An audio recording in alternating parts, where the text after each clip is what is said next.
স্বাস্থ্যমন্ত্রী হিসাবে দায়িত্ব নেওয়ার পরে আমি একটা জিনিসই ঠিক করছি যে আমি সারা দেশের স্বাস্থ্য ব্যবস্থা নিজে সরেজমিনে দেখব। তারই অংশ হিসাবে আমি সরকারি হাসপাতালে আজকে সকালেও গেছি, আজকে কালকেও কয়েকটা হাসপাতালে গেছি। তার জন্যই আমি এখানে আসলাম ল্যাবেডে দেখতে যে চিকিৎসা যারা নিচ্ছেন তাদের সঙ্গে কথা বললাম, চিকিৎসা যারা দিচ্ছেন তাদের সঙ্গে কথা বললাম যে সামগ্রিকভাবে চিকিৎসা ব্যবস্থাটা কীরকম হচ্ছে। আমার যেটা পর্যবেক্ষণ হচ্ছে সেটা যে ওনাদেরকে আরও যত্নশীল হতে হবে, ওনাদেরকে যেটা করতে হবে যে প্রসিডিউরগুলো যেগুলো করছেন কোয়ান্টিটি না বাড়িয়ে কোয়ালিটি করার কথা। আমি যেটা বলে দিছি যে এন্ডোস্কোপি একসাথে 70 জন না করে, তারপরে আলট্রাসোনোগ্রাম আপনারা কম করে করেন কিন্তু মানসম্মত করেন এবং কোয়ালিটিটা যেন এনশিওর হয়।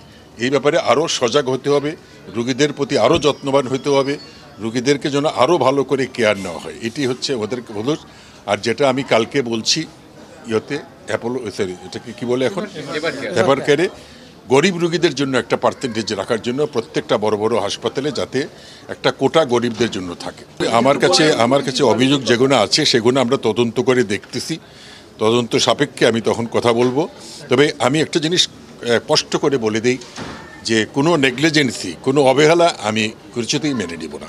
তার জন্য যা করার দরকার তা করব, কারণ মানুষের জীবন কিন্তু একটা, চলে গেলে আর আসে না।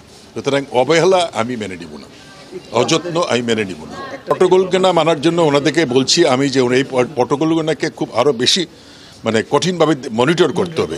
আমি বলে দিছি যে এত বেশি রুগী করার দরকার নেই, কম করেন, করে কোয়ালিটি সার্ভিস করে প্রটোকলটা মানতেই হবে। নগদের কাছে সব গ্রাহকই প্রিয়, তাই তো সারা দেশে ক্যাশ আউট চার্জ সবচেয়ে কম।